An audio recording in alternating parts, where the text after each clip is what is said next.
Sachidana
Rama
गुरुदेव महेश्वर गुरु साक्षात् परब्रह्म तस्मै श्री गुरवे नमः।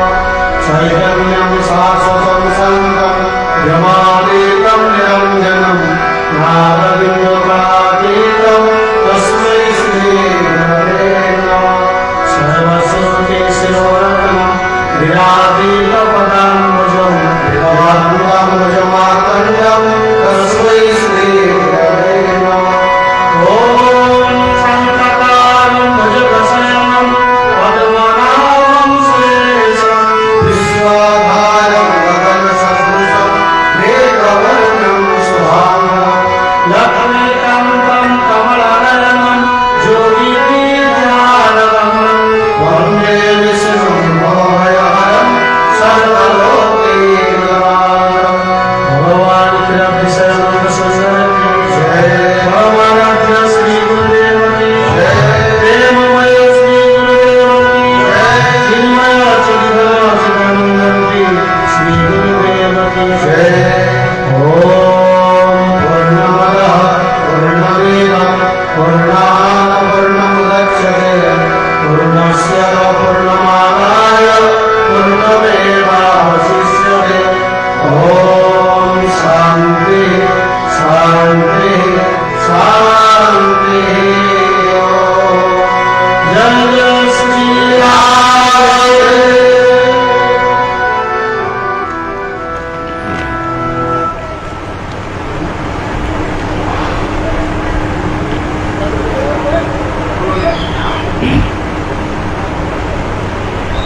नीलांचल निवासाय नित्याय परमात्मनि बलभद्र सुभद्राभ्यां जगन्नाथाय ते नमः।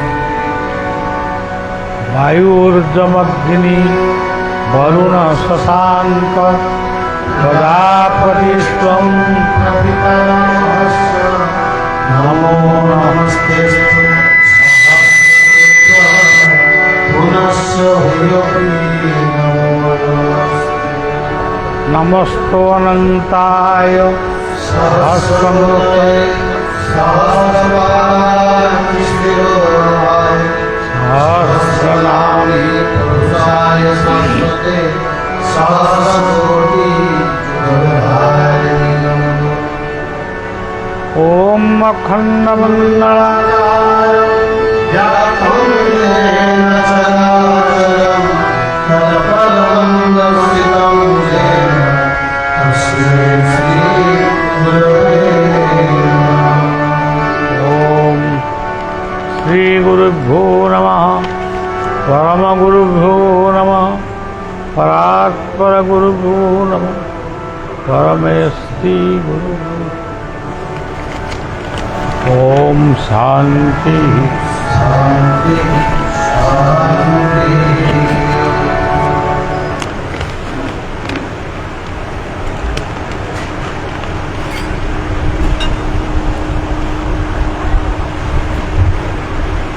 ये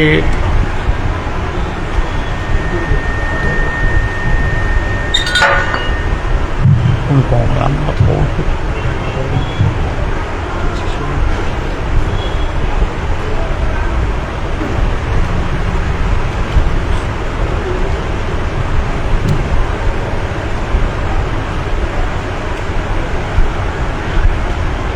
ये ग्रामटीर नाम होची गोपालपुर।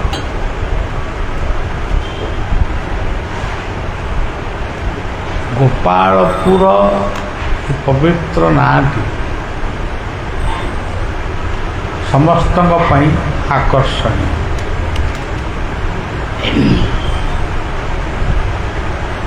भगवान कृष्ण दिने गो पालन करुथिले, गो रसपान करुथिले। दधि दुग्ध घृत ये सब थिला तांकर आहार। गो कहिले इंद्रिय, इंद्रिय मानकर जे पालक से होचंती आम भितर थिबा जो भगवत सत्ता जहाँ को आपण डिवाइन पावर बोले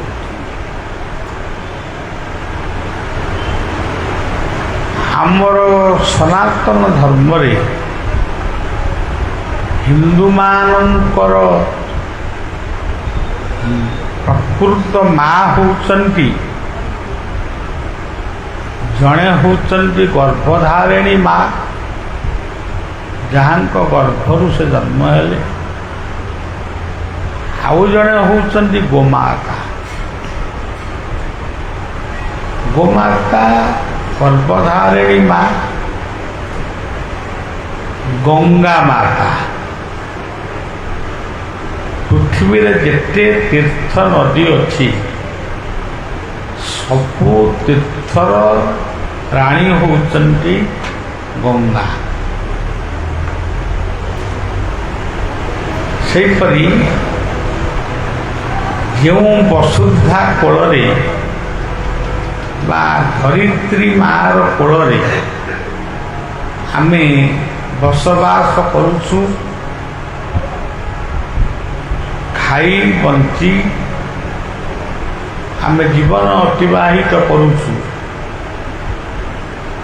ये होती धरित्री माता हिंदूर यही अनेक माता अच्छी गायत्री माता जो गायत्री मंत्र को जप कले मनुष्यर मन काय काय वाक्य मन शुद्धि हुए से गीतार कहले गायत्री छंदसा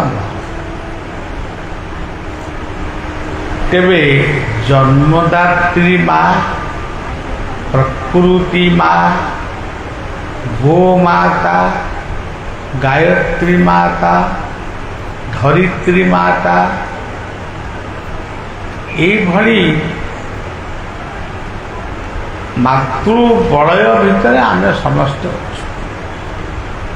किंतु आपण माने निजे देखुथिबे अनुभव मध्य करुथिबे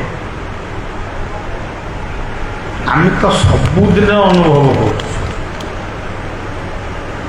कर आमर मास मास धरी आपरे एटी तापर सेटी केमती वर्तमान आमर गस्त कार्यक्रम सब सारा ओडिशा रे भी चली ओडिशा बाहर भी चली एमती चली किंतु सबुठारु दुखर कथा होची वर्तमान भी आमे गोपालपुर को आसला बाटरे देखिलु खाली गोमाता गुड़िक से गाई नुहति अंड्रिया बाछ से गुड़िक सबू ठिया होती तांकु कई पचारू भी ना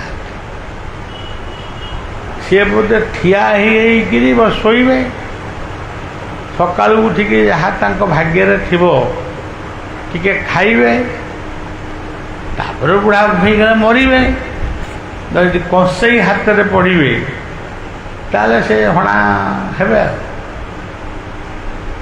यही हूँ वर्तमान पृथ्वीर ये गोटे पृथ्वी कथा छाड़ू ये हूँ भारत वर्षर हिंदू हिंदू बोली कहू निजुको कहूथिबा मनीष मानकर यही हूँ वर्तमान गोमातांकर पूजा गोमातांक परे आउ जड़े माँ अच्छी से होचंती गीता माता श्रीमद भगवत गीता बुझी पार बा न बुझी पार गीता पढ़िले बुझी हम बुझिले କିଛି ମନେ ରହିବ ଏବଂ ତାର କିଛି ଦିନ ପରେ ତାକୁ କାର୍ଯ୍ୟରେ ଲଗେଇବାକୁ ଇଚ୍ଛା ହେବ। ତେଣୁ ତାହା ଆଜି ଯଦି ହିନ୍ଦୁମାନଙ୍କର ଘର ଖୋଜାଯାଏ ଯେ ତମ ଘରେ ଗୀତା ବହି କେଉଁଠି ଅଛି, ଯଦି ଗୀତା ବହି ନାହିଁ ଭାଗବତ ବହିଟି ଥିବ। ଭାଗବତ ଯଦି 12 ସ୍କନ୍ଦ ଭାଗବତ ଗୋଟେ ମୋଟା ବହି ହେଇଯିବ, ଖଣ୍ଡିକିଆ ଗୋଟେ 11 ସ୍କନ୍ଦ ଭାଗବତ ହେଲେ ବି ଚଳିବ। ପ୍ରକୃତରେ ଆମେ ଜଣେ ଜଣଙ୍କ ଘରକୁ ଆମେ ଯାଉ। ଘରକୁ ତ ମୁଁ ବେଶୀ ଯାଏନି, ପ୍ରୋଗ୍ରାମ ବହୁତ କମ୍। ମୁଁ ଯେଉଁଠିକି ଯାଏ ମୋର ନିଜସ୍ୱ ସ୍ଥାନରେ ମୁଁ ରହେ। ଘରେ ରହିବା ବସିବା ଏଇଗୁଡ଼ାକ ମୋ ଦ୍ୱାରା ଆଜିକି ବହୁତ ଦିନ ହେଲା ହୁଏ। ତେଣୁ ସେ ଯାହା ହଉ ଯେଉଁମାନଙ୍କ ଘରକୁ ଆମେ ଯେତିକି ଘରକୁ ଯାଉ, ସେଠି ଗୋଟିଏ କଥା ଆମେ ଦେଖୁ, ଠାକୁର ଘର। ସମସ୍ତଙ୍କ ଘରେ ଗୋଟେ ଠାକୁର ଘର ଅଛି। କେଉଁ ଠାକୁରଙ୍କୁ ତା ଭିତରେ ରଖା ହେଇଛି? ସେଠି ସବୁଯାକ ଠାକୁର ଅଛି। କିଏ ଆପଣଙ୍କୁ ବର ଦେବ? ସେଠି ଲକ୍ଷ୍ମୀ ଅଛନ୍ତି, ସରସ୍ୱତୀ ଅଛନ୍ତି, ଗଣେଶ ଅଛନ୍ତି, ଦୁର୍ଗା ଅଛନ୍ତି, ଶିବ ଅଛନ୍ତି, ହନୁମାନ ଅଛନ୍ତି, ରାମ ଅଛନ୍ତି, କୃଷ୍ଣ ଅଛନ୍ତି। ତେଣୁ ଆପଣଙ୍କୁ କେଉଁ ଠାକୁର ବର ଦେବେ? ତାମାନେ ଆପଣ ହୁଅନ୍ତୁ, ବଳିଆ ହୁଅ, ଆମର ସେଇ ବିଶ୍ୱାସଟା ଚାଲିଯାଇଛି। ଏକ ବିଦ୍ୟା ସୁରକ୍ଷିତା, ଏକ ସଦବିପ୍ରା ବହୁଧା ବଦନ୍ତି। ମୁଁ ଜଣଙ୍କୁ ପୂଜା କରିବା ଯାହା, ସମସ୍ତଙ୍କୁ ପୂଜା କରିବା ସେଇଆ। जो मान पश्यति सर्वत्र सर्वञ्च मयि पश्यति तस्याहं न प्रणश्यामि सत्समेन प्रणश्य। भागवत रे कहिले तुझे बे एक भावे भाबू ए घोर संसार। तेणु प्रत्येक घरे जदि 20 कि 15 कि 20 फटो रहिबो एवं वृंदावती रहिबे, घर भितर बड़ बड़ुआ रहिबे, गाँ भितर शिव रहिबे, ठाकुराणी भी, ग्राम्य देवी भी रहिबे, हनुमानंकर मूर्ति तो निश्चय हब। ଏହା द्वारा धर्मर गोटे प्रभाव बढ़ुची बा धर्मर माने प्रचार होउसी। ये कथा कहीं आमको कहीं जना पड़ुनी। धर्म बाटर अच्छी, ये गुड़िक केवल लोक देखाणिया भक्ति बोली मने हुए। 20टी फटो जदि घरे रखिबे, जेतिकी फूल आपण माने छिंडेइबे, आपण निजे चिंता करंतु केतोटी फूल आपण छिंडेइले, तामाने केतोटी महुमाछींकर खाद्य को आपण हरण कले। फूलर सौंदर्य को सूर्य उपभोग करंती, ताकू जबरदस्ती सूर्यंक ठारू अलगा करदेले। तार जो सुगंध से पवन रे भासी भासी जाए। तेणु पवनर गोटे ना होची गंधव। तेणु पवन तार गंध पाइलानी, सूर्य तार सौंदर्य पाइले नहीं, मधुमक्षिका तार खाद्य पाइले नहीं। आपण माने आम माने फूल गुड़े आणिकी ठाकुर को चढ़ेलु कि कौन अतिथि जदि आसती साधु सन्थ गुरु तांकु भी तो देलु पुणी आहरी अनेक प्रकार अतिथि असंती तांकु भी फूल माला देलु बलिया गोटे गीत लिखी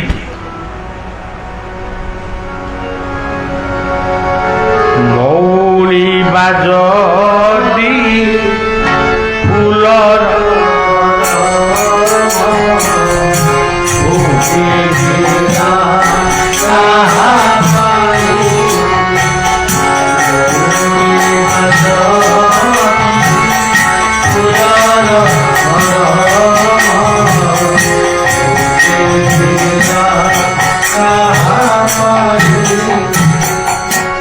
यदि फूलटी जदि मौली जाए सी कौन से जन्म ही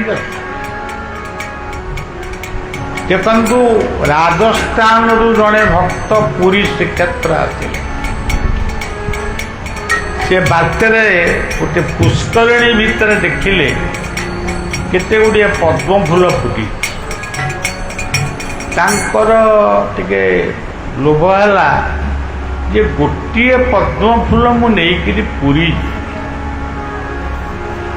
फूलटी जेन तेन प्रकार फूलटी को तोड़िले कानी रे बांधिले पुरी रे पहुँचले सेत बेलू 2-3 मास गत होगा राजस्थान जी सेवक तांकु से फूलटी देले ये फूलटी को जगन्नाथंकर पाद पद्म आपण चढ़े सी विरक्त होकरी सी फूलटी को फिंगी देले कहले यही फूल कौन जगन्नाथ को चढ़ा जाए इटा कौ दिनर फूल कौठू आनीच एमती कही से फूल को फिंगी देले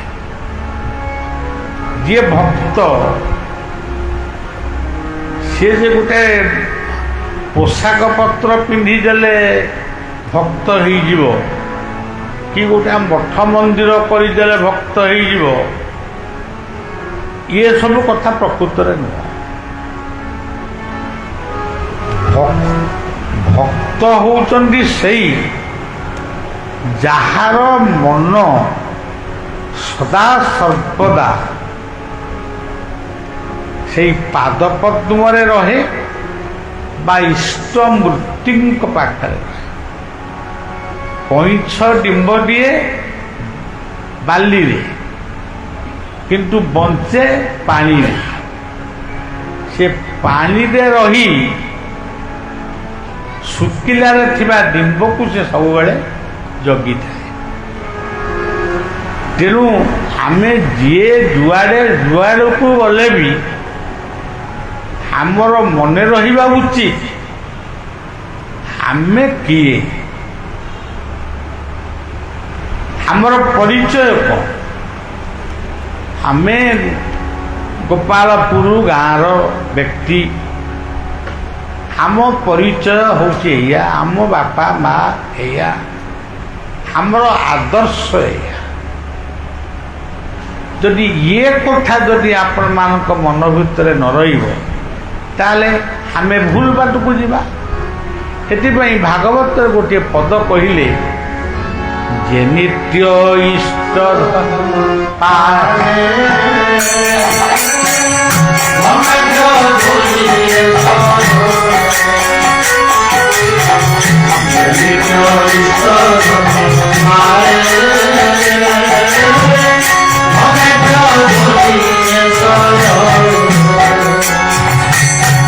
ये संसार रे सही होचंती प्रकृत रे धनी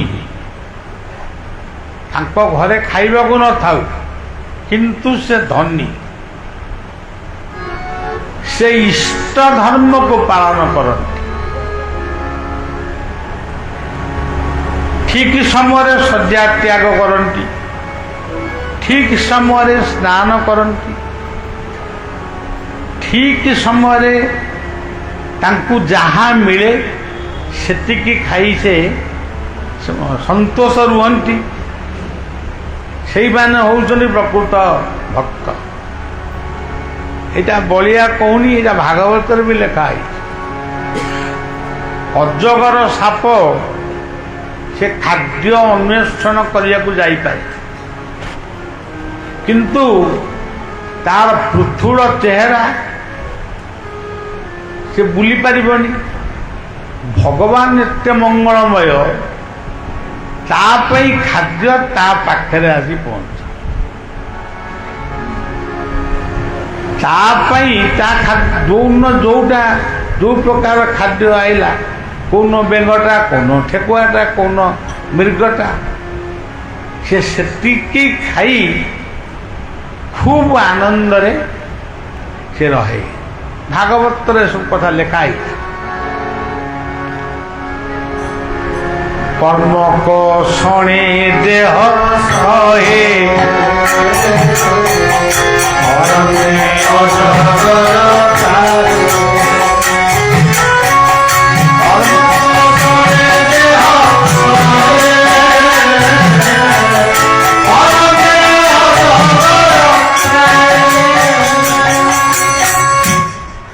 অল্প বহুতে সন্তোষ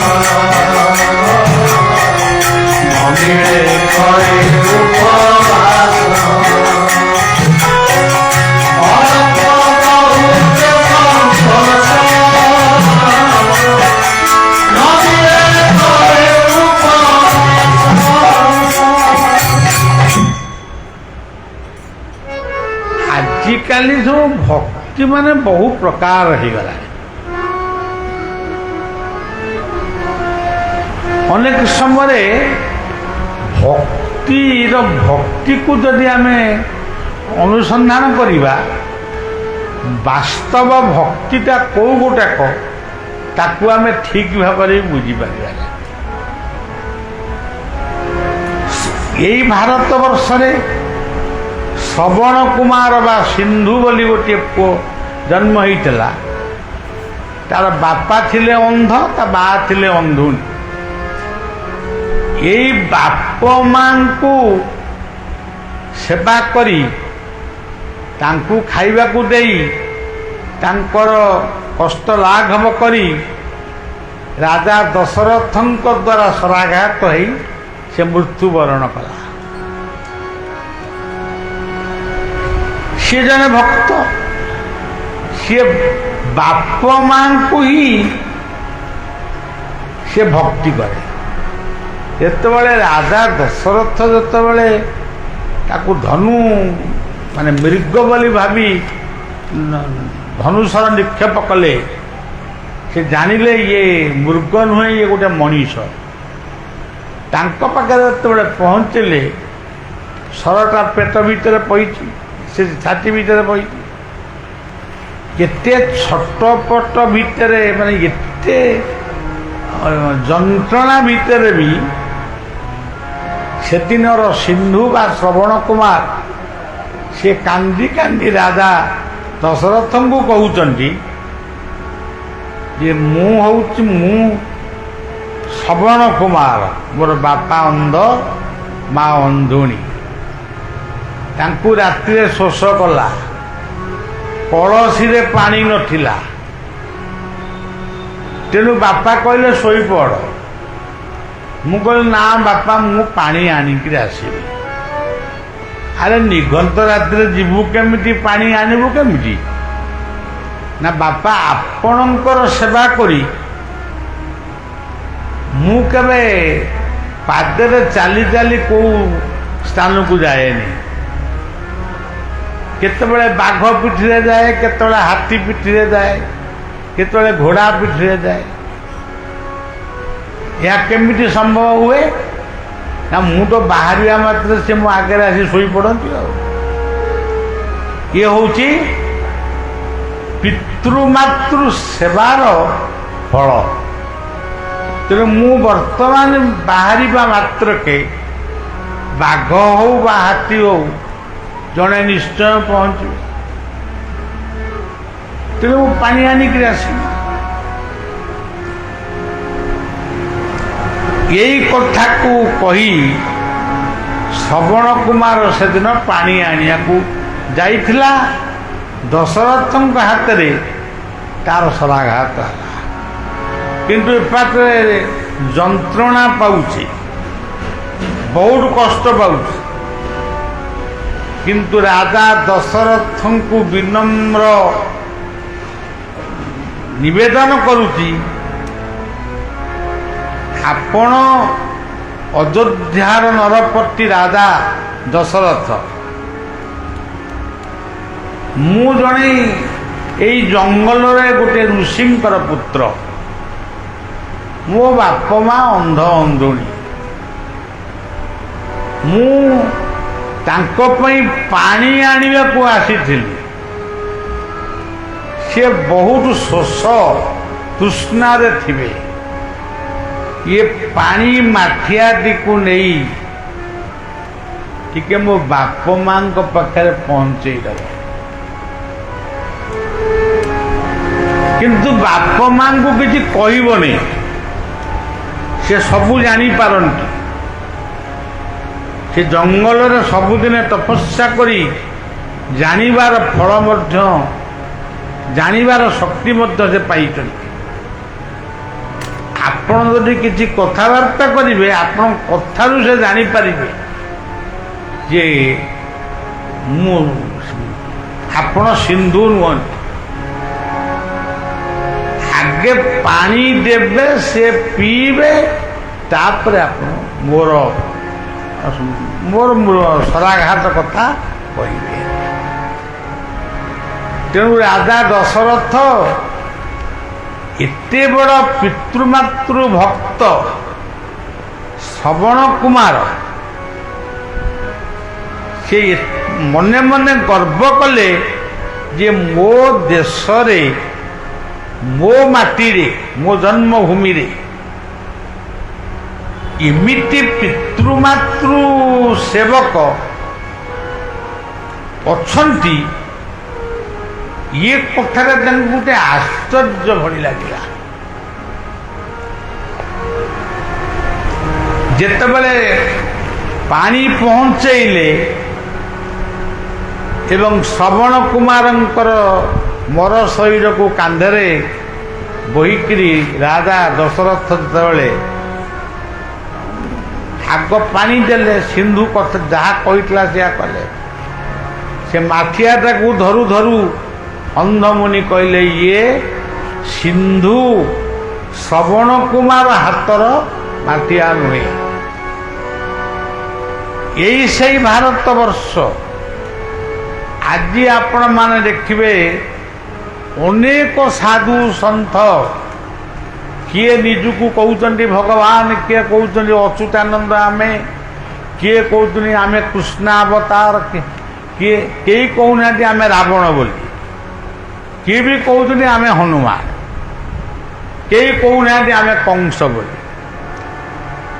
କିନ୍ତୁ ଏତେ ସାଧୁ ସନ୍ଥର ଭାରତ ବର୍ଷରେ ଏତେ ଆଜି ହୁଏତ ଜଙ୍ଗଲ ନାହିଁ, ପାହାଡ଼ ପର୍ବତର ଗୁମ୍ଫା ନାହିଁ, କିନ୍ତୁ ଭାରତ ମାଟି ଅଛି, ଆମ ଘର ଅଛି, କିନ୍ତୁ ଆମର ସାଧନା ନାହିଁ। ଖାଲି ଆମେ ଭେକବାନା ପିନ୍ଧିକିରି ବୁଲୁଛୁ।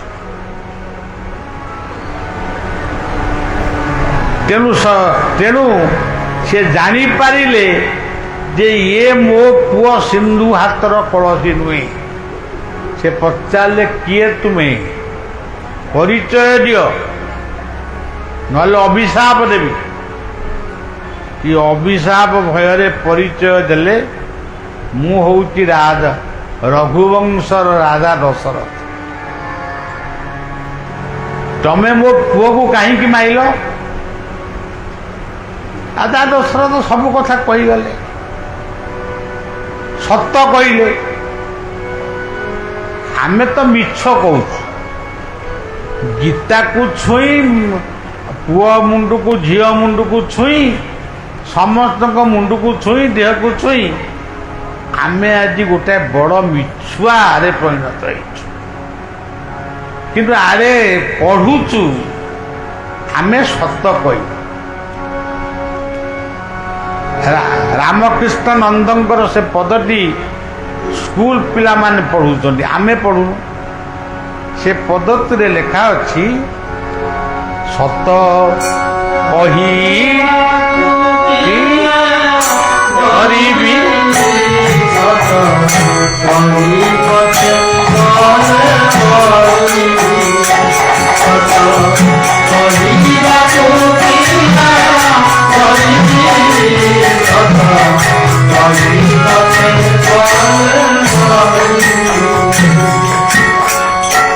ସତ୍ୟର ପ୍ରଭାବ ଏତେ ଯେ ଯଦି ଜଣେ ବ୍ୟକ୍ତି 12 ବର୍ଷ ଜମା ମିଛ କହେନି, ତାର ଗୋଟେ ବାକ୍ଶୁଦ୍ଧି ମଧ୍ୟ ହୁଏ।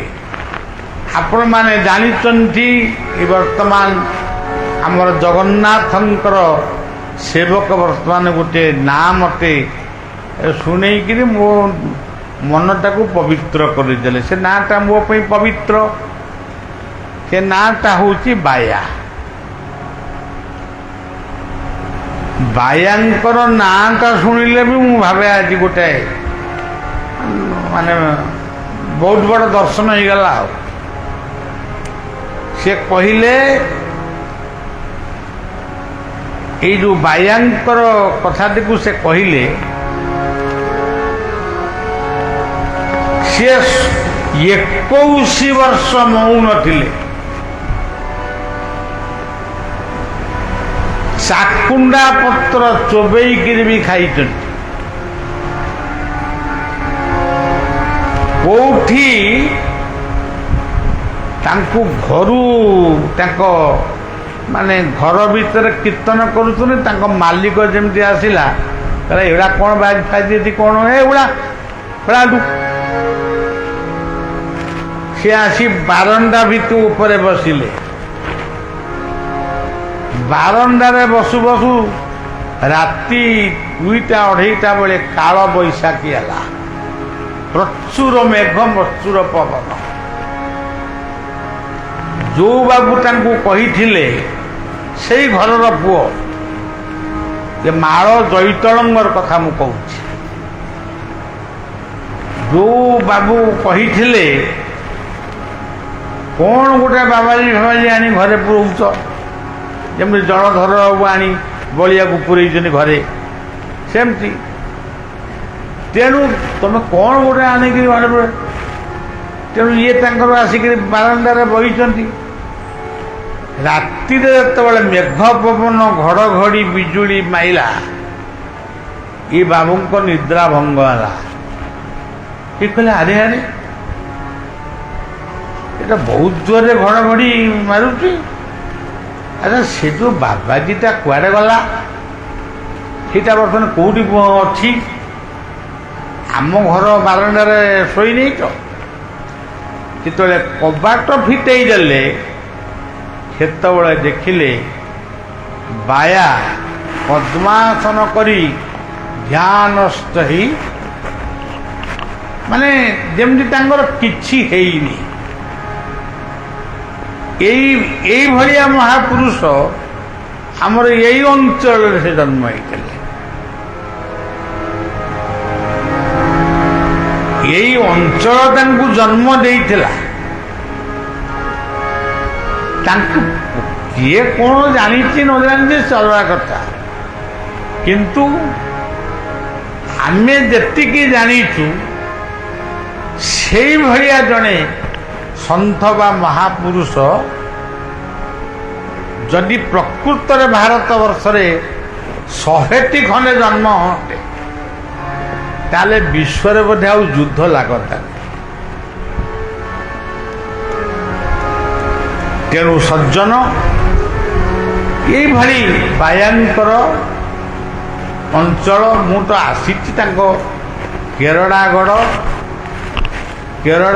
ଜଗନ୍ନାଥଙ୍କ ଦର୍ଶନକୁ ଆସିଛି। ସେତେବେଳେ ନଳିଟି ବାବୁ ଥିଲେ, ମନ୍ତ୍ରୀ କି ବିଧାୟକ କ'ଣ ଥିଲେ।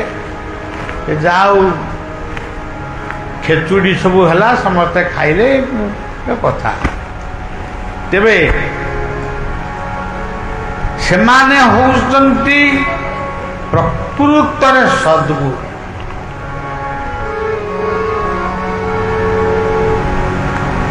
ଜୟ ଗୁରୁ କହିଲେ ଗୋଟିଏ ପବିତ୍ର ଶବ୍ଦ, ତାର ଅର୍ଥ ସେଇମାନେ ହିଁ ଆମକୁ ଶିଖେଇଛନ୍ତି। ଜଗନ୍ନାଥ କହିଲେ ତା ମୂଳ ଅକ୍ଷର ହେଉଛି ଜୟ ଗୁରୁ। ଜ କହିଲେ ଜୟ ଗୁରୁ।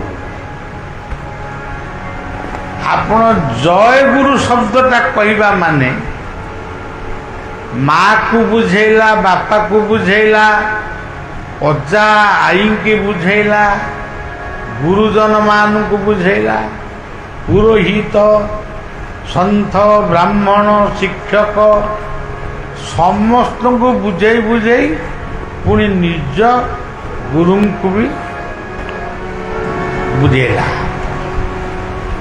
ମାନେ ଜୟ ଗୁରୁ କହିବା ମାନେ ଆପଣ ଏତେ ଗୁଡ଼ାଏ ଗୁରୁଙ୍କୁ ଆପଣ ସମ୍ମାନ ଜଣେଇଲେ।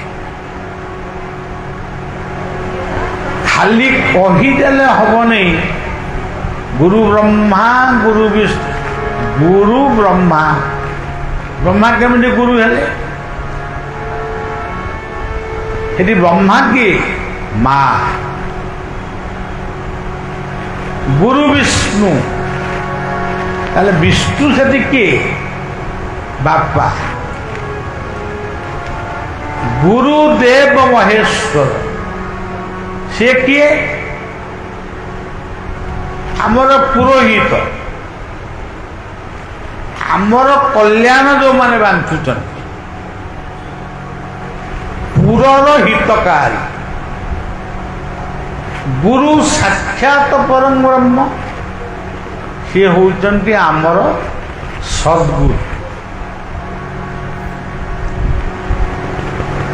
ତେଣୁ ସଜ୍ଜନ ଏମିତି ବୁଝିଲେ ହିଁ ଆମେ ଗୁରୁମାନଙ୍କୁ ସମ୍ମାନ ଦେବା। ଯଦି ଆମେ କିଛି ବୁଝିବାନି, ଖାଲି ମନ୍ତ୍ର ଗୁଡ଼ାକ ପଢ଼ିଯିବା, ତାର କିଛି ମାନେ ହିଁ ରହିବ। ଏଇ ଯୋଉ ଶ୍ଲୋକଟି ଗୀତାର ପ୍ରଥମ ଶ୍ଲୋକ, ଓମ୍ ଅଖଣ୍ଡମଣ୍ଡଳାକାରଂ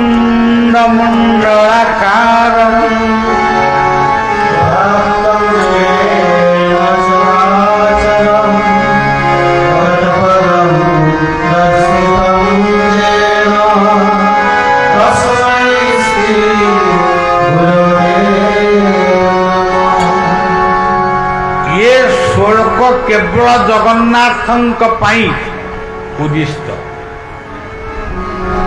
କୌଣସି ମଣିଷ ପାଇଁ ଉଦ୍ଦିଷ୍ଟ ନୁହେଁ। ଯାହାଙ୍କର ଚକାଆଖି ଅଖଣ୍ଡ ମଣ୍ଡଳ ସଦୃଶ,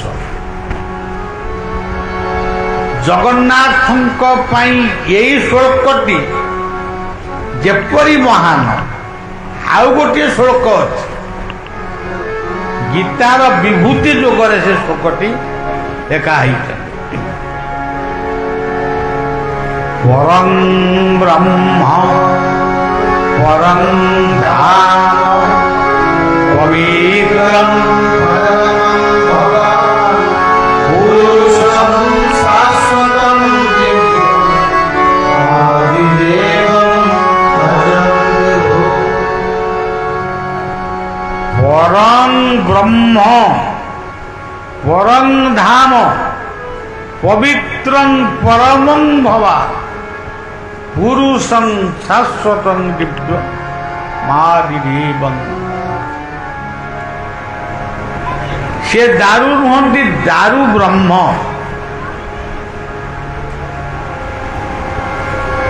ଯେଉଁମାନେ ତାଙ୍କୁ ଭାବନ୍ତି କାଠ, ସେ ନିଜେ ଗୋଟିଏ କାଠ। কাষ্ঠ পাষাণ গুণে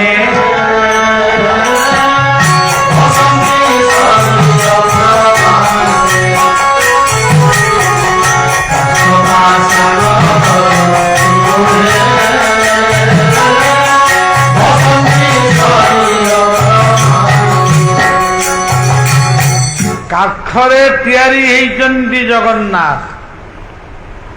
ଯେଉଁ ନିମ୍ବ କାଠକୁ ଆଜି ପୃଥିବୀ ଖୋଜୁଛି, ଏଠି ତ ଆପଣମାନେ ଶିକ୍ଷାବିତ୍ ମାନେ ବସିଛନ୍ତି।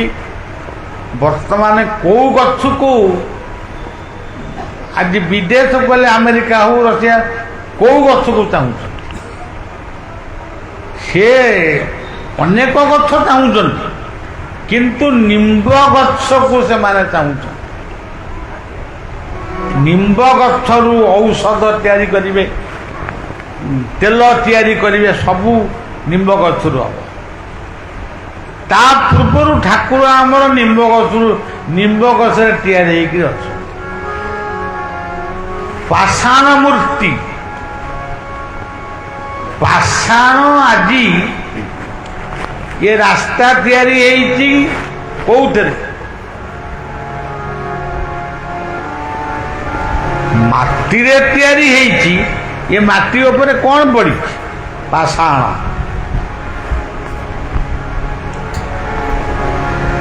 ଆଜି ଦେଉଳ ଅଟ୍ଟାଳିକା ହେଇଛି ପୁରୀ ଶ୍ରୀମନ୍ଦିର, ସେ କୋଉଥିରେ ତିଆରି ହେଇଛି? ପାଷାଣ। ଗଙ୍ଗା ନଦୀ ବହି ଯାଉଛନ୍ତି, ସେ କୋଉଠୁ ବହି ଆସୁଛନ୍ତି? ହିମାଳୟ ପର୍ବତରୁ।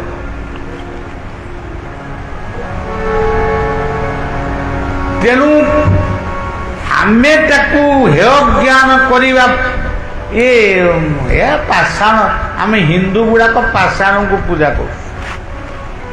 କିନ୍ତୁ ପାଷାଣ ଆପଣମାନେ ଜାଣିଛନ୍ତି, ଆହୁରି ଯଦି ଆମ ରୋଷ ଘରକୁ ଆସିବ, ଏବେ ସିନା ଗ୍ରାଇଣ୍ଡିଙ୍ଗ ହେଲା, କୋଉଥିରେ ମସଲା ବଟା ହୁଏ? ଶିଳ ଚକି ଠାରୁ ଆରମ୍ଭ କରି ପାଷାଣର ଅନେକ ଗୁଣ ରହିଛି। ସେଇ ପାଷାଣ ରୂପରେ ଅହଲ୍ୟା ବସିଥିଲେ। ସେ କ'ଣ ଗୋଟା ପଥର ହେଇଯାଇଥିଲେ? ପଥର ଭଳି ସେ ବସିଥିଲେ। ଧୈର୍ଯ୍ୟ ହେଉଛି ସେଠି ପାଷାଣ। ଭଗବାନ ମର୍ଯ୍ୟାଦା ପୁରୁଷୋତ୍ତମ ରାମଙ୍କର ସ୍ପର୍ଶରେ ସେ ପୁଣି ପରିବର୍ତ୍ତନ ହେଲେ। ଇଏ ହେଉଛି ଗୋଟିଏ ପାଷାଣ। ଆଉ ଗୋଟିଏ ପାଷାଣ ହେଉଛି ଆମର କେନ୍ଦ୍ରାପଡ଼ାର ସିଦ୍ଧ ବଳଦେବ ଚନ୍ଦ୍ର। ସେ କୋଉଥିରେ ତିଆରି? ମଣି ବିଗ୍ରହ ଶିଳା। ସବୁ ଜାଗାରେ ସେ ମିଳେ। ସେ ପାଷାଣରେ ତିଆରି। ଆମ ଅଞ୍ଚଳରେ ଯେତେ ଶିବଲିଙ୍ଗ ଅଛି, ପାଷାଣେ ଶୈବ କାଂସ। ପ୍ରଥମେ ଯେତେବେଳେ ମୂର୍ତ୍ତି ପୂଜା ଆରମ୍ଭ ହେଇଥିଲା, ପ୍ରଥମେ ଶିବଙ୍କର ପୂଜା ପ୍ରଥମ ହେଇଥିଲା। ସେଇ ଶିବ ମୂର୍ତ୍ତି ମାନେ ହଉଛନ୍ତି ପାଷାଣର ମୂର୍ତ୍ତି। ତେଣୁ ଭାଗବତ କହିଲେ ମୁଁ କାଠରେ ଅଛି। ଏଇ ଦେଖନ୍ତୁ ଗ୍ୟାସ ଏଇନା ମିଳୁନି, ଲୋକ କାଠ କିଣିଲେଣି। ପୁଣି ଯେମିତି ଗ୍ୟାସ ମିଳିବ, ପୁଣି ଲୋକ ସେ କାଠକୁ ଭୁଲିଯିବେ। ହେଲେ କାଠ ଯେତେବେଳେ ନ ମିଳିବ, ଗାଈ ଗୋବରକୁ ଖୋଜିବେ। ଯେଉଁ ଗାଈ ଗୁଡ଼ାଙ୍କୁ ଫିଙ୍ଗି ଦେଇଛନ୍ତି, ମାନେ ଖାଇବାକୁ ପିଇବାକୁ ନ ଦେଇକିରି ଘରୁ ଗୋଟା ପ୍ରକାର ତଡ଼ି ଦେଇଛନ୍ତି। ଆଉ ଅଣ୍ଡିରା ବାକ୍ସ ଗୁଡ଼ାକ ଯାହା କିଣନ୍ତୁ, ତାରି ଗୋବର ସିଏ ପୁଣି ଜାଳ ହବ। ଏମିତି ବି ସମୟ ଇଏ ପୃଥିବୀକି ଆସିବ, ଯେତେବେଳେ ରୁଷ ଭଳି ଗୋଟେ ଦେଶରେ ପରମାଣୁ ଶକ୍ତିର ଯେତେବେଳେ ପ୍ରଭାବ ବେଶୀ ଦେଖାଗଲା, ସେଥିରୁ ତ୍ରାହି ପାଇବା ପାଇଁ କ'ଣ ଆବଶ୍ୟକ, ଏଥିପାଇଁ ଗୋଟେ ଗବେଷଣା ହେଲା। ସେ ଦେଖିଲେ, ଗୋଟାଏ ଗବେଷଣା ମାନେ କରିକି ଦେଖିଲେ, ଗୋବର ଖାତ। ଗୋବର ଖାତଟା କୋଉମାନେ କରନ୍ତି? ଆମେ କରୁନା। ଆଉ ଆମର ଏଇ ଗାଁ ଗହଳି ଲୋକ ଆମେ ସବୁ ଗୋବର ଖାତ କରୁନା ଆଉ ସେ ଗୋବର ଖାତ ଭିତରେ ଯୋଉ ଗୋବର ପୋକ ଇଏ ପିଲାମାନେ କେହି ତାକୁ ଦେଖି ନାହାନ୍ତି। ମୁଁ ଦେଖିଛି, ଆଉ ବୟସ୍କ ବାବୁମାନେ ନିଶ୍ଚୟ ଦେଖିଥିବେ। ଗୋଟେ ଗୋବର ପୋକ ସେ ଗୋବର ଖାତରେ ବୁଲେ। ସେ ଦେଖିଲେ ଏଇ ଗୋବର ପୋକ ହିଁ ପରମାଣୁ ଶକ୍ତିର ରିଆକ୍ସନକୁ ଇଏ ଖଣ୍ଡନ କରିବ। ତେଣୁ ଘରେ ଘରେ ଗୋବର ଖାତର ବ୍ୟବସ୍ଥା। ଶ୍ରିୟା ଚାନ୍ଦାରୁଣୀ ଘରେ ଲକ୍ଷ୍ମୀ ପ୍ରବେଶ କରିଥିଲେ କାହିଁକି? ଗୋବରରେ ଘର ଲେପନ ହେଇଥିଲା, ଲକ୍ଷ୍ମୀଙ୍କର ପାଦପଦ୍ମ ଚିତା ପଡ଼ିଥିଲା। ଆମେ କ'ଣ ଆଜି ସେ ଗୋବରକୁ ସେତିକି ମାନେ ସେତିକି ଭଲ ପାଉଛୁ? ଜମା ବିଲକୁଲ ବିଲକୁଲ ଭଲ ପାଉ। ଗୋବର ଭିତରେ ଲକ୍ଷ୍ମୀଙ୍କର ସ୍ଥାନ ବୋଲି କୁହାଯାଏ।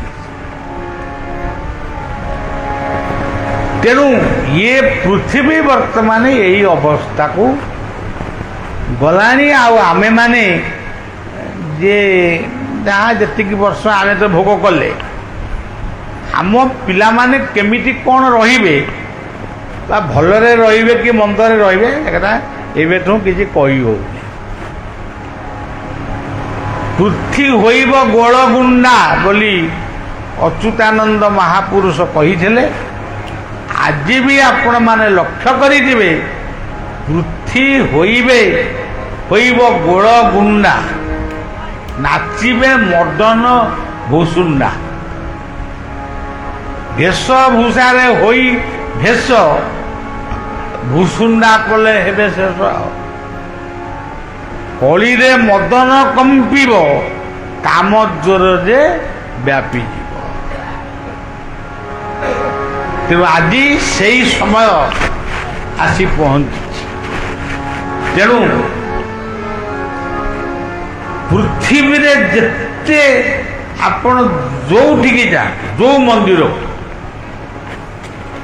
ଜଗନ୍ନାଥଙ୍କ ମନ୍ଦିର ସହିତ ଆମେ ସବୁ ମନ୍ଦିରକୁ ବିଶ୍ୱାସ କରୁ, ଭଲ ପାଉ। ରାଧାକୃଷ୍ଣ ମନ୍ଦିର, ଲକ୍ଷ୍ମୀ ନାରାୟଣ ମନ୍ଦିର, କିନ୍ତୁ ଆମ ମନଟା ତ ପାଇଯାଇଛି ଜଗନ୍ନାଥ ମନ୍ଦିରରେ। ଆଉ ସବୁ ଜାଗାରେ ପତି ପତ୍ନୀ ବହିଛନ୍ତି, ଲକ୍ଷ୍ମୀ ନାରାୟଣ, ରାଧାକୃଷ୍ଣ, ଶିବ ପାର୍ବତୀ, ବ୍ରହ୍ମା ସାବିତ୍ରୀ। କିନ୍ତୁ ଆମ ଓଡ଼ିଶାରେ ବଙ୍ଗୋପସାଗର କୂଳରେ କଳ୍ପବଟ ମୂଳରେ ନୀଳଶୈଳ ପର୍ବତ ଭିତରେ ଯେଉଁ ଠାକୁରଙ୍କୁ ଆମେ ବସେଇଛୁ, ସେଠି କ'ଣ ଦେଖୁଛୁ ଆମେ? ସେଠି କ'ଣ ଲକ୍ଷ୍ମୀ ନାହାନ୍ତି? ଲକ୍ଷ୍ମୀ ସେଠି ଅଛନ୍ତି, କିନ୍ତୁ ଆପଣ ସିଧାସଳଖ କାହାକୁ ଦେଖୁଛନ୍ତି? ଭାଇ ଭଉଣୀ। ଆପଣମାନଙ୍କର କବି ଅଭିମନ୍ୟୁ ସେଇଥିପାଇଁ ଲେଖିଲେ, ଅପ୍ରାକୃତ ପ୍ରେମ ମୂର୍ତ୍ତି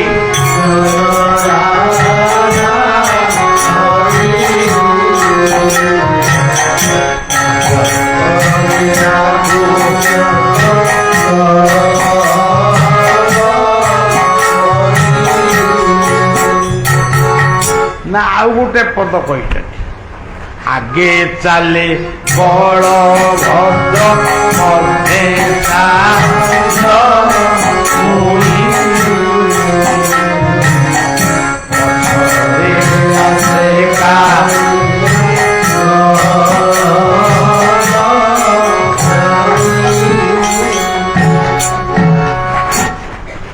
ଇଏ ହଉଛି ଜୀବନ ଦର୍ଶନର କଥା।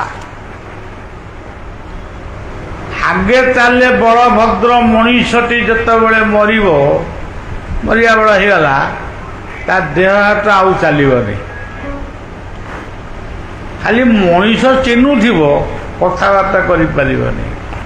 ତାମାନେ ବଳଭଦ୍ରଙ୍କ ରଥଟି ଆଗରେ ଗଲାଣି। ତମେ ଯେତେ କହିବ ଆଉ 5-10 ମିନିଟ୍ ବସ ଟିକେ ଖଟ ଉପରେ, ତ ଉଠିପାରିବନି, ବସିବ।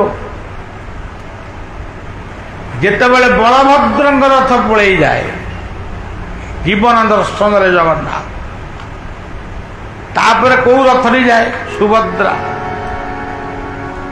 ସେ ଯାହା ଟିକେ ଟିକେ ଚିହ୍ନୁଥିଲା ପୁଅ ନାତି, ଏମିତି ଟିକେ ଅନ୍ଦାଜ କରି ଚିହ୍ନୁଥିଲା, ତାପରେ ବ୍ରେନ୍ ଆରେଷ୍ଟ ହେଇଗଲା, ଆଉ ସେ ଚିହ୍ନି ପାରୁନି। ବାପା ମତେ ଚିହ୍ନି ପାରୁଛ? ଅନେଇଛି, ଜାଣିପାରୁନି। ଆଉ ତାର ସୁଭଦ୍ରା ଶକ୍ତିଟା ପଳେଇଲା। ତାପରେ ସମସ୍ତେ ଘେରିକିରି ତାକୁ ବହିଛନ୍ତି, ପାଦ ପଟେ, ହାତ ପଟେ, ମୁଣ୍ଡ ପଟେ, କିଏ ସବୁ ଘେରିକିରି ବହିଛନ୍ତି। କିଏ ନିର୍ମାଲ୍ୟ ପାଣି ଦଉଛି, କିଏ ସବୁ କ'ଣ ସବୁ ଦଉଛନ୍ତି। କିନ୍ତୁ ଜୀବ ପରମଙ୍କର ବିଚାର, ଚାଲ ଏ ଘରୁ ହୋଇଯିବା ବାହାର, ଆଉ ରହିବାନି ଏ ଘରେ।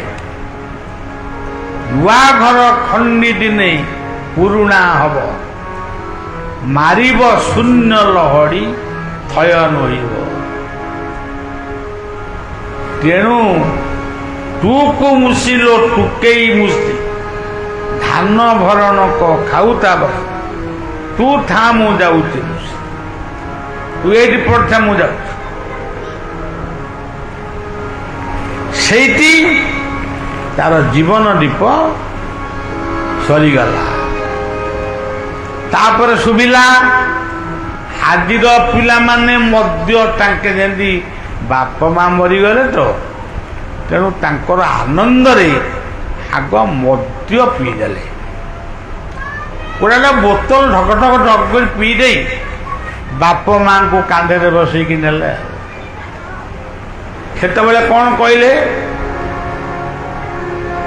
हरि नाम सत्य है, राम नाम सत्य है, सब कोई झूठ है। मुर्दारा पुड़ी छाड़ी 11 दिन पर चलला पुणी भाई भौणी कजिया, भाई भाई रे कजिया। जदि बुढ़ा चल बुढ़ी हईराण, बुढ़ी जदि चल। तेणु सज्जन, ये सब कथा जो चली आपण मैंने सब जानी, खाली बढ़िया होती बोली गोटे दीपद कह कौन गोटा कहबी। किंतु ये जो आमर किसी न कहले आपण मैंने जो गोटा एते चांदा फांदा टंगा ये बढ़िया आईला किसी कहलानी पड़ा, मुझे 4 पद कहते मोर खाई पी पलैबी। आउ एणिकी रे मन भूलु का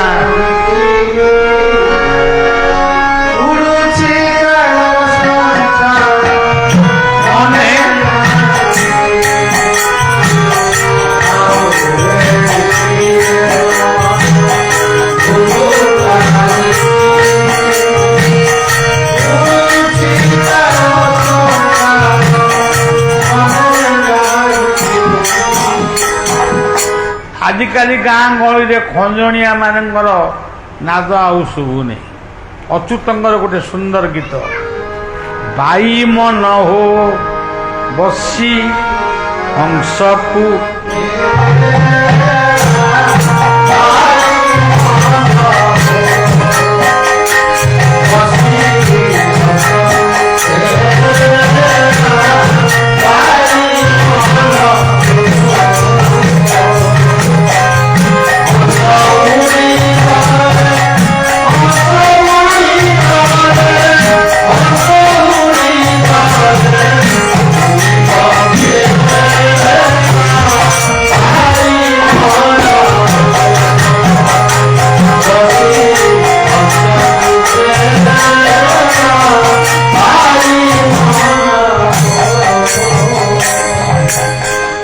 यही हूँ दुनिया। बलिया गोटे संगीत रे गोटे पद गाऊ, ये घरे मानव कुणिया कुणिया कुणिया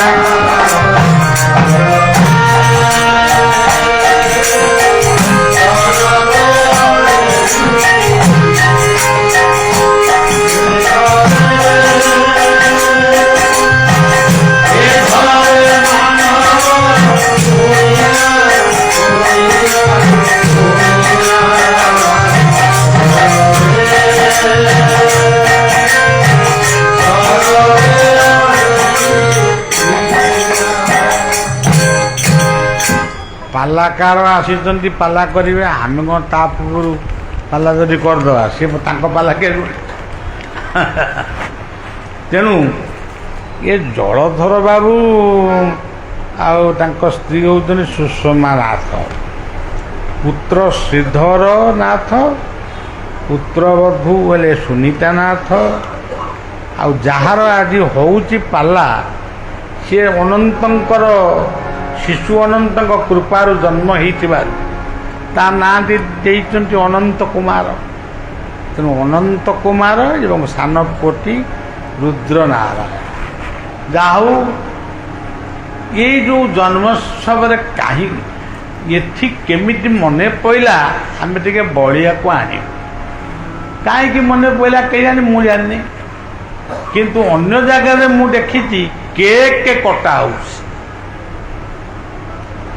ଆଚ୍ଛା, ଏଠି ଆପଣମାନେ ଯେଉଁମାନେ ବସୁଛନ୍ତି ଆପଣ ଟିକେ ବୁଝେଇଦେବେ, ଯେଉଁ ଇଂରେଜମାନଙ୍କୁ ତଡ଼ିବା ପାଇଁ ହଜାର ହଜାର ହିନ୍ଦୁମାନେ ମାନେ ହଣା ଖାଇଛନ୍ତି, ସେଇ ଇଂରେଜୀ ସଭ୍ୟତା ଆଜି ବି ରହିଛି। ମହମବତୀ ଜଳିବ, ବେଲୁନ ଫାଟିବ, କେକ୍ କଟା ହେବ, ପିଲା ହାତରେ ବାପ ମା ଛୁରୀ ଧରେଇ ଦେବେ।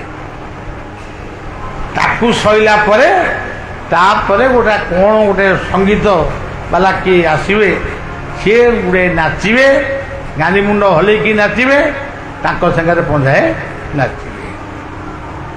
ଇଏ କାଳେ ଆମର ଜନ୍ମୋତ୍ସବ। ଇଏ ବାବୁ ସେ କଥାକୁ ଛାଡ଼ି ମୁଁ ଆଇଲିନି 100 କେତେ କିଲୋମିଟର, 120 କିଲୋମିଟର ଆଇଲେଣି। ମନା କରିଦେଇଥାନ୍ତି, ମୁଁ ଆଉ ଯାଇପାରିନି, ମୋ ଦେହ ଖରାପ। ଯେଉଁ ନୀଳକଣ୍ଠ ମହାଦେବଙ୍କ ପାଖରେ କାଲି ପ୍ରୋଗ୍ରାମ ଅଛି, ମୁଁ କହିଲା ତ ଯିବା। ଆଉ ଆମେ ସମସ୍ତେ ଇଏ ଦୁନିଆର କୁଣିଆ, ଏ ଘରେ ମାନବ କୁଣିଆ। ମୁଁ ଆଜି ଆପଣମାନଙ୍କର କୁଣିଆ, ଆପଣମାନେ ମୋର କୁଣିଆ।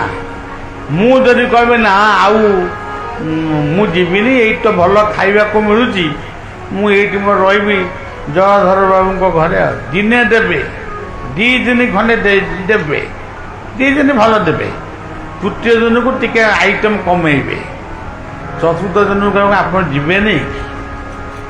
ବାଧ୍ୟ ହେଇକିରି ମୁଁ ବାହାରିଲି। ଆଉ ରହିବ। ଏଇ ହଉଛି ଦୁନିଆ। ଆକାଶ ଆମରି ସଫର,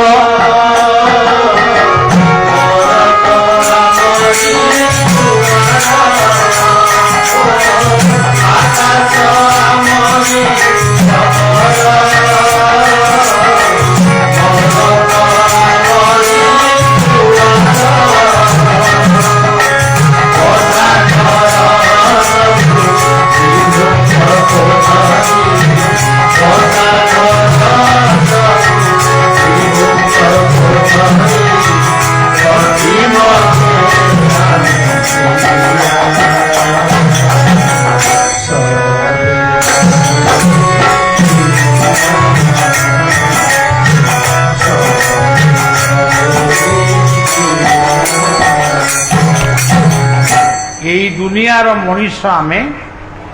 ଆମ ପୂର୍ବରୁ କେତେ କୁଆଡ଼େ ଗଲେଣି। ଆମେ ଯିଏ ପଞ୍ଝାଏ ବର୍ତ୍ତମାନ ବାଡ଼େଇ ପିଟି ହେଉଛୁ, ଆମେ ବି ଯିବୁ। ତଳ ବରଡ଼ା ଖସୁଛି, ଉପର ବରଡ଼ା ହସୁଛି, ମଝି ବରଡ଼ା କହୁଛି ମୋ ଦିନ କାଳ ଆଉଛି। ତେଣୁ ଆଜି ଆମର ସତ୍ୟନାରାୟଣ ପାଲା, ଦାସକାଠି, ଘୋଡ଼ା ନାଚ, ଘଣ୍ଟ, ଶଙ୍ଖ, ମହୁରୀ, ଢୋଲ, ଇଏ ସବୁ ଆଜି ନିଷ୍ପନ୍ଦ ହେଇଗଲାଣି।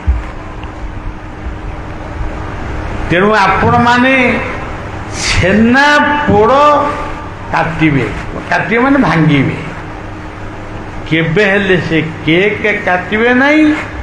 ମହମବତୀ ସେ ତାଙ୍କର ଜାଳନ୍ତୁ, ଆମେ ଦୀପଟିଏ ଜାଳିବା। ଦୀପଂ ଜ୍ୟୋତି ପରଂ ବ୍ରହ୍ମ, ଦୀପଂ ଜ୍ୟୋତି ଜନାର୍ଦ୍ଦନ दीपं ज्योति संध्या तेणु प्रदीपटीए आपण जालिकी पूजाटीए कले से दीप आम जीवनर साक्षी आम आज ये बसी गोटे सत्संग करूँ तार साक्षी होचंती दीप आउ सत्यनारायण पलारे गणेश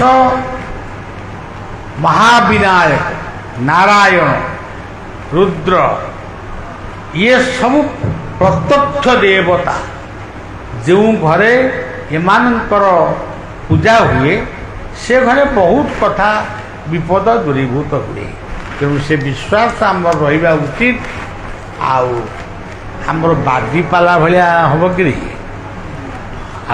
सी आम शिष्य मु भल गुरु नुह सी जमी गोटे शिष्य मुझे गोटे खराब गुरु तेणु आम जोड़ा जोड़ी गलु सी जाइला आश्रम को आउ कहला बाबा जाऊँगी भद्री जाको गोपालपुर बाबा जाऊँगी गोपालपुर आउ मत टे कहना मुझे पाला करी मु पाला करा आउ क्या डाकी था तेणु से अति श्रद्धार आसी जड़े शिक्षित पिला भद्र पिला सुंदर भाव पालाटी घंटाए कर पिलाटी मुंडरे चामर दब तेणु मु आपण मानू से सत्यनारायण दरबार रे प्रार्थना करुच्ची आपण मानकर समस्तंकर मंगल हो आउ आपण माने भी पुओ झियो जन्मोत्सव रे